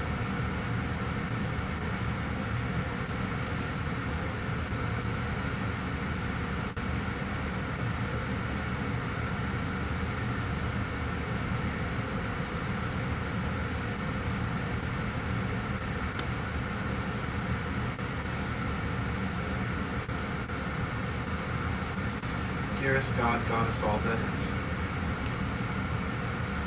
Take this willingness and use it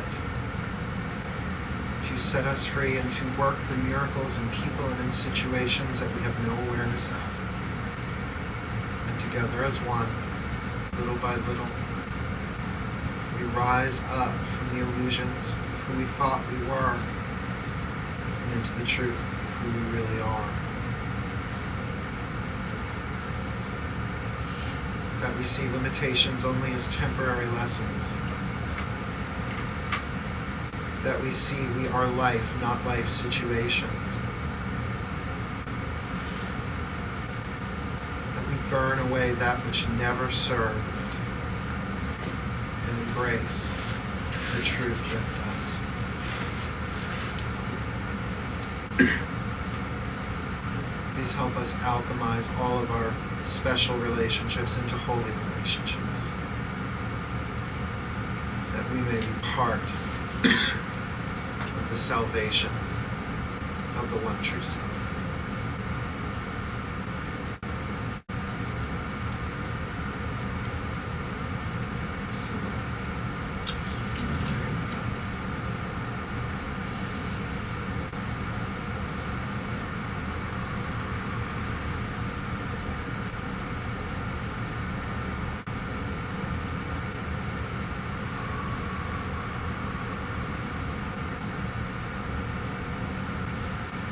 Copal, dragon's blood, frankincense, within me higher spirits stir, the highest good. As I will seek it.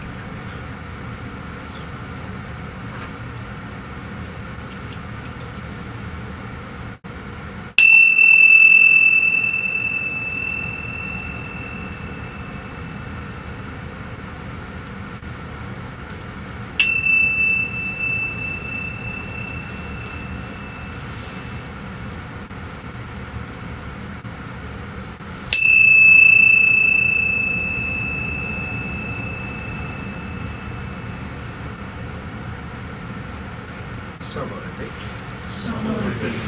Just take a moment.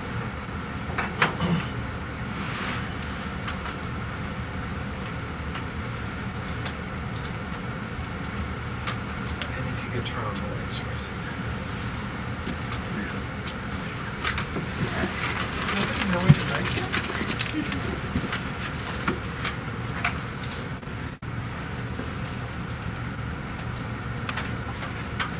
Yeah. Apply the light. And it's wrapped up like a deuce, not a douche. Looked it up. Was it? Wrapped up like a deuce, not a douche. I It's always swear gonna that's be the douche. word I always hear Me when I hear that too. song. That's okay. For 20 years, I thought it was Bingo Jed had a light on. Instead of big old jet airliner. Don't carry me too far away. Like, who's Bingo Jed and why does he have a light?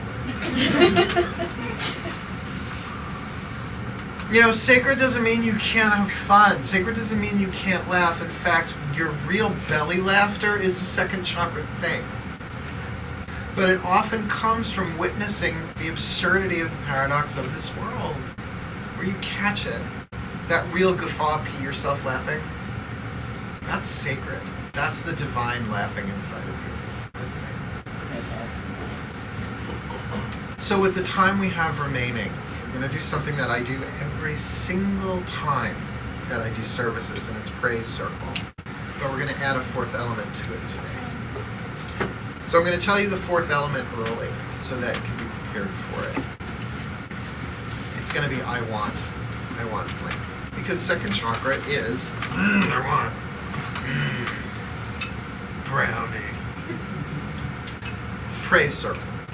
I worked with the Ashaya monks for a while. I'm trying to get Michael back here, my teacher. Very few people I call my teacher. He's my teacher. They taught that there is always an upward spiral. It's just how life is. Everything is an upward spiral. No matter how far we think we're backsliding, there is no backwards. It's always just, we're always going higher and higher and higher and higher. No, we're always evolving. There's no going back. And even your pain and suffering about the past is fuel to help you move forward.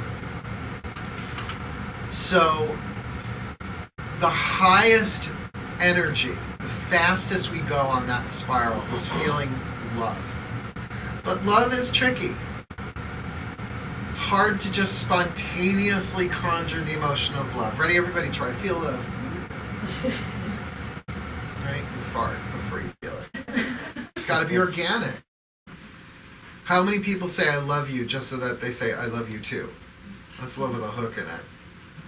So, hard to conjure, but underneath that is gratitude. And you know, you can carry as many gratitude rocks as you want. It's also, you need a rib spreader sometimes to actually feel it. God is great, God is good, thank you God for this food. You know, it's not organic necessarily. Yet we all know what it's like to feel truly grateful and thankful. So they say the open doorway to the upward spiral is praise, because you can praise anything. And it gets you going. So praise, you get the momentum of praise going. Gratitude folds right into it, and then you move your way up into love. So we're going to kind of build the energy. If you've never done it before, what we do is I say, I praise blank, and then I praise blank. We go around and around and around and around and around. And sometimes people say the exact same thing, and that's okay too. But we usually go around 3 times. I keep it going until at least until I'm feeling it. Selfish of me. And then we go to I am grateful for. I'm grateful for blank. And we go around and around and around and around until that's sort of stable. You want to get it stable. And then I love blank. And then once we get that going, then we'll say, okay, now what do you want? I want, try and go general. I want a new pair of red cowboy boots. Might be a little specific, but if that's really what organically rises up, that's okay. So, ready? Here we go. Oh, first thing we do is we do a little gauge here. On a scale of 1 to 10, 1 being depression, 10 being the ultimate joy of being. Where are you? I'm at about a 7. Where are you? I'd say about a 6. Okay. A 6.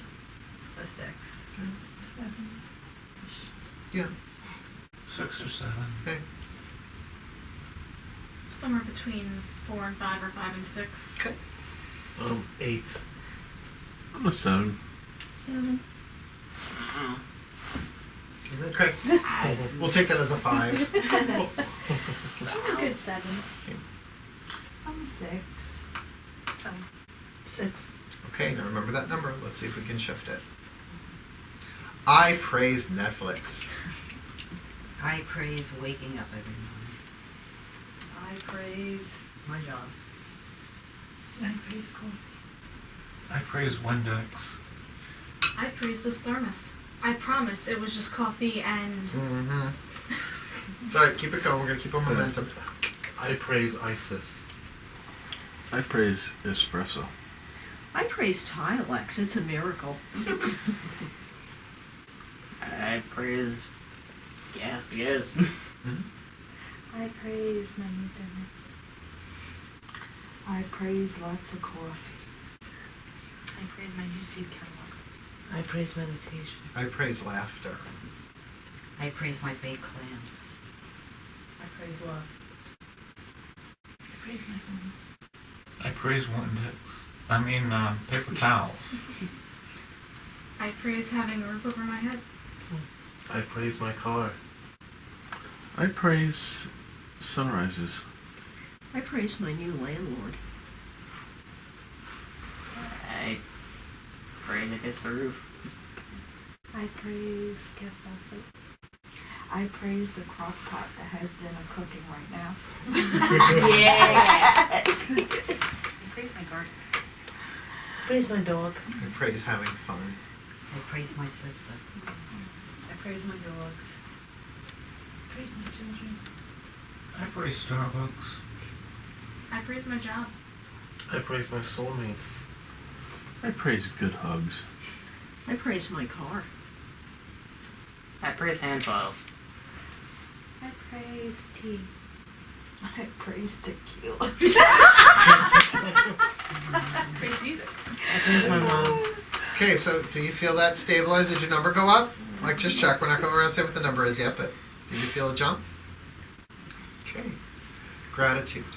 I am grateful for my verissimo. I am grateful for being a part of this morning. I'm grateful for my home. I'm grateful for my bed. I'm grateful for my car. I'm grateful for the life that me and my husband are building with each other. I am grateful for my new job. And I am grateful for my new job. Cool. I am grateful I still have a job.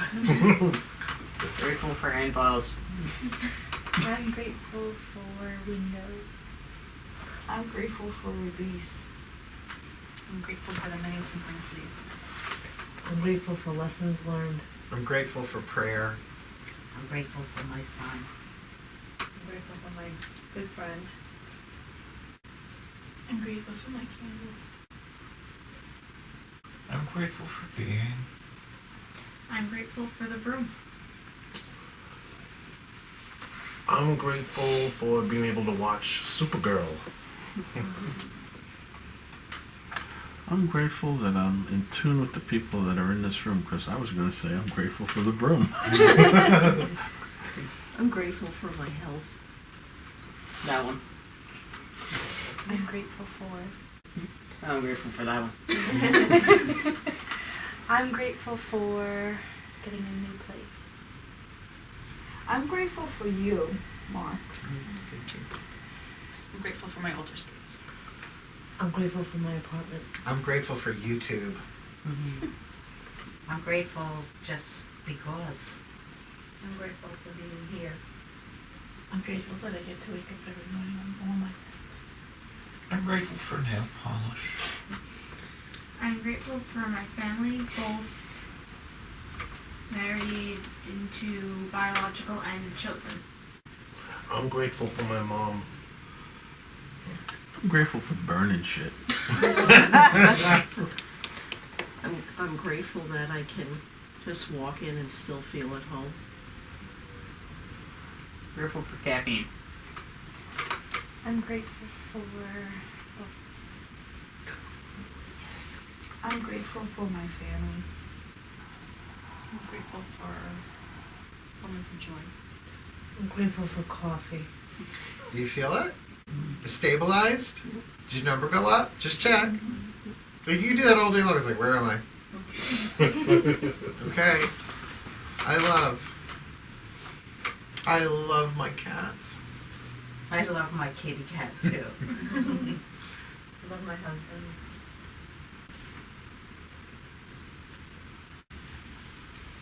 I love my family.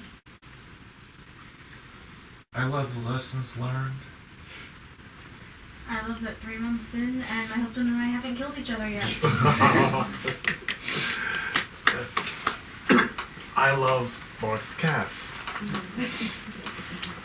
I love quiet and peace. I love Spence and my cat family. I love that one. Aww. I love my pets. I love myself. Yeah, I do. I love old books. I love introspection. I love music. I love my boots. I love my dogs. I love rice and beans. I love paths that open before me. I love my husband, obviously, and I love services with Mark. I love being here at the Broom. I love wood-fired grilled pizza. I love my curiosity.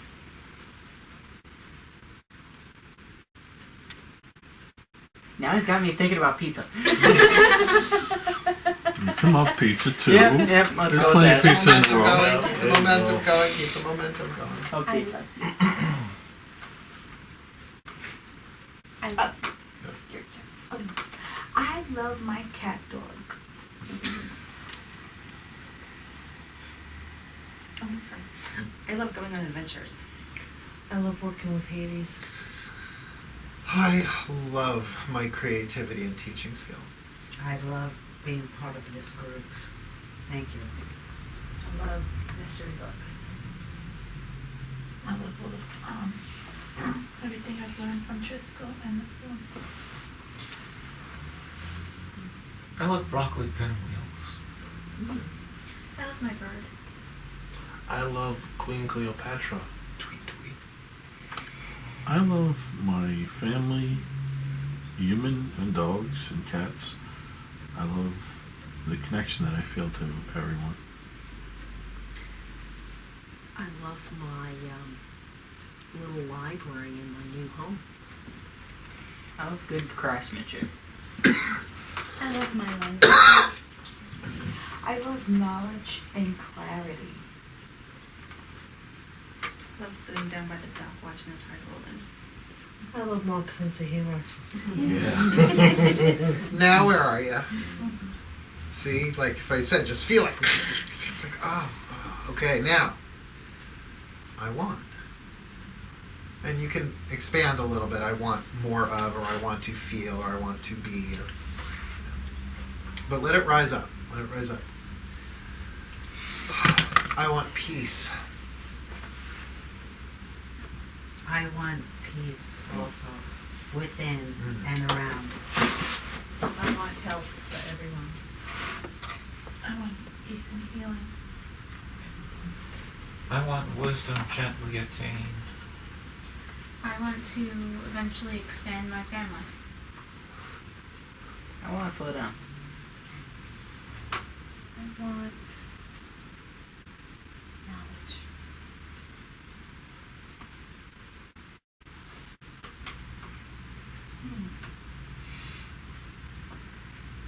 I want communication. I want joy.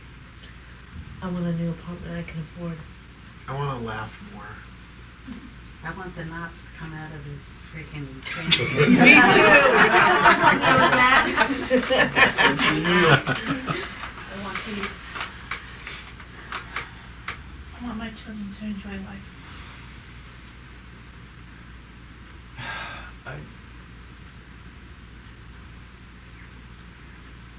I want clarity, easily given.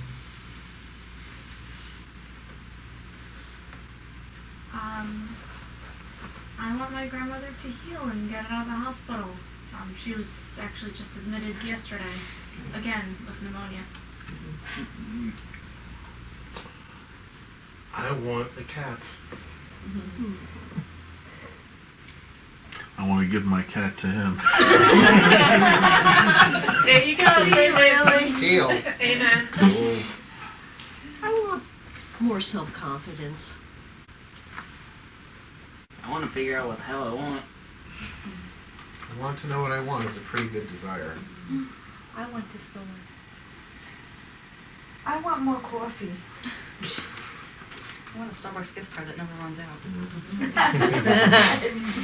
Coffee. I want peaceful separation of those I need to let go of. So this is the last round. And if you'd like to share this one, go right ahead because it covers so much. I want everything to work out the best for everyone. I want to continue to be comfortable in my own skin. I want lunch.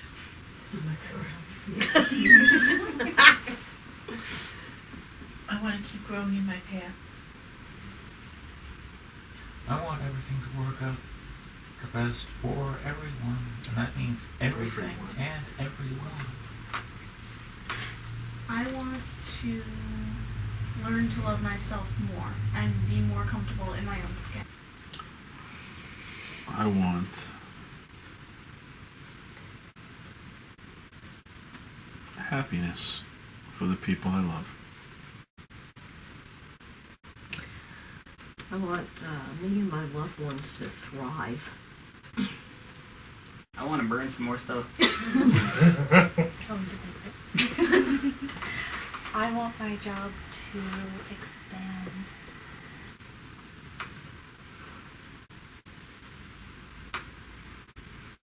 I'm good. I want everything to work out for everyone. I want to grow and evolve with grace. For the highest good and harming none, as we will it. So let it be. 9.5, 10. I'm up there. Yeah. I'm soaring. It's Yeah. awesome. You want to give a number? 8, 9. 8, 9? 7 or 8. Yeah. I'm a solid 7, 8. I'm 10. Probably a nice 8.5, 9.5, somewhere in that zone. 8.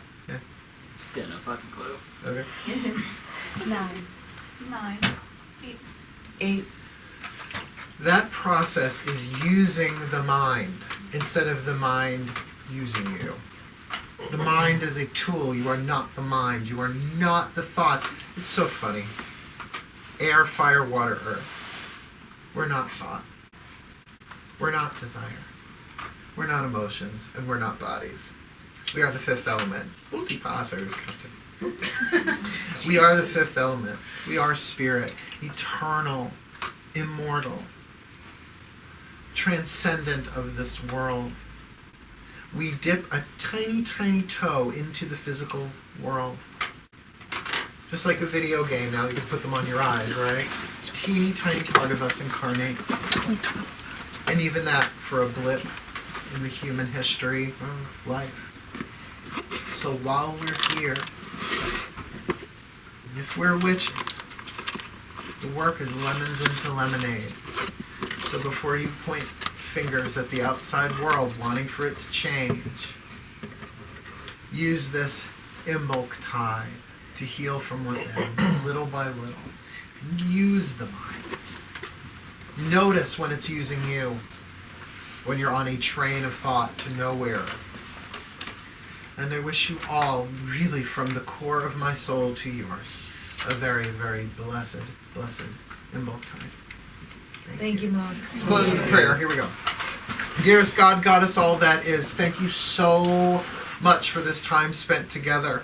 As we walk free from this room today, again, show us what you would have us do, where you would have us go, even if it's to lunch, what you would have us say and to whom, that we may be guided moment by moment, breath by breath, the maximum that we are allowed, that we may be open doorways to the peace that passes understanding and the healing light from within that alchemizes all shadow to light, all pain to peace, and all fear to love, for the highest good. Thank you. So long. Hail, farewell, and blessed be. Have a lovely day, everybody. Thank you so much for coming. Truly my pleasure.